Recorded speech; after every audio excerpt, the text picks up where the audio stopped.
RBI assistant 2023 का notification 15 फरवरी के आसपास आप सभी का आने वाला है, लेकिन उसके पहले आपको सारी जितनी भी क्वेरी है वो मैं आपको सॉल्व कर दे रहा हूँ, क्योंकि नोटिफिकेशन जैसे आता है आप सभी फॉर्म भरना स्टार्ट कर देते हो, जिससे कोई भी गलती आप बिल्कुल भी मत कर सको, जिसका फाइनल रिजल्ट बाद खामियाजा आपको भुगतना पड़े और हो सकता है कि आपका कैंडिडेचर कैंसिल भी हो सकता है। तो ऐसे में अप्लीकेशन फॉर्म को भरना बहुत ज़्यादा इंपॉर्टेंट है। क्या क्या गलतियाँ आपको नहीं करनी है वो यहाँ पे आप सभी को मैं बताने वाला हूँ। ध्यान से सभी स्टूडेंट सुनिएगा।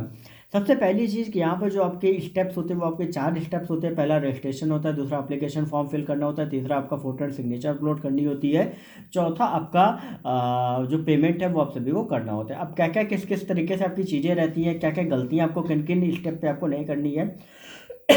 सबसे पहली चीज़, जब आप रजिस्ट्रेशन अपना आप करते हो तो उसमें जो भी अपना नेम, आपका जो भी कॉन्टैक्ट डिटेल, ईमेल आईडी वगैरह आप देते हो, ठीक है, वो आप जेन्युइन देना। ऐसा ना हो कि आप डुप्लीकेट या गलत कोई दो, वो फिर बंद हो जाए, क्योंकि सारे जो भी कम्युनिकेशंस होते हैं वो आपके वही होंगे। और आज जो जिस हिसाब से आपके रोजगार मेला चल रहा है उसमें आपका जो ज्वाइनिंग लेटर वो आपका मेल पर ही आएगा, तो ये चीज़ आप ध्यान रखें।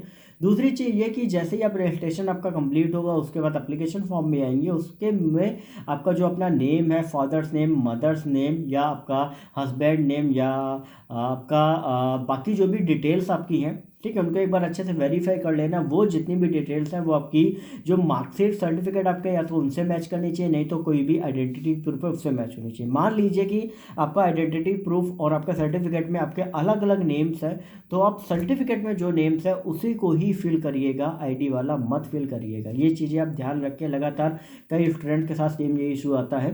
जब पूरी एप्लीकेशन फॉर्म को फिल कर लोगे, एलपीटी वाला ध्यान रखना, एग्जाम सेंटर अच्छे से चूज करना, जो लैंग्वेज प्रोफिशिएंसी टेस्ट वाले जो जोन है वो एक बार देख लेना, बहुत क्रूशियल रहता है।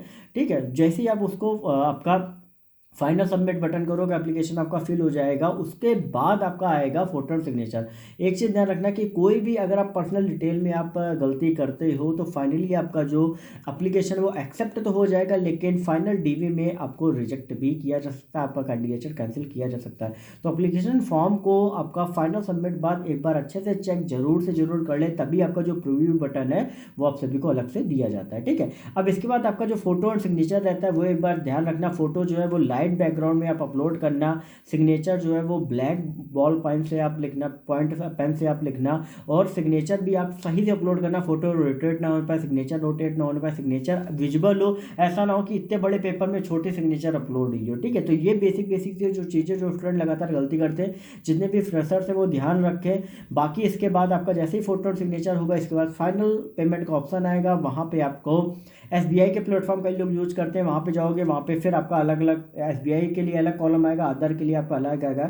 चूज करना जो भी पेमेंट मेथड हो। जनरल ओबीसी और ईडब्ल्यूएस के लिए आपका 450 है, एससी और एसटी के लिए 50 रुपीज़ जो है वो आप सभी का रखा गया। तो ये पूरा जो एप्लीकेशन का मेथड है फिल करने का बता दिया है, तो गलती बिल्कुल भी मत करिएगा। फिर भी अगर कोई भी गलती हो गई हो तो आप इंस्टाग्राम पर सरकारी नौकरी वाले बाबा टाइप करके पूछ सकते हैं कि भैया मेरी ये गलती हुई है, इसका आगे क्या मैं कर सकता हूँ। ठीक है, तो वहीं जितना हो सकता है मैं वहाँ पे आपको गाइड करने की कोशिश करूँगा। टेलीग्राम ग्रुप को ज्वाइन कर लेना, डिस्क्रिप्शन में लिंक है, क्योंकि वहाँ पर आपका एडमिट कार्ड रिजल्ट वगैरह की जो अपडेट रहती है वहाँ पे मैं देता रहता हूँ। साथ ही चैनल को सब्सक्राइब जरूर कर लें, क्योंकि आगे आपको इन फ्यूचर बहुत सी ऐसी अपडेट है जो आपको यहाँ पे मिलने वाली है।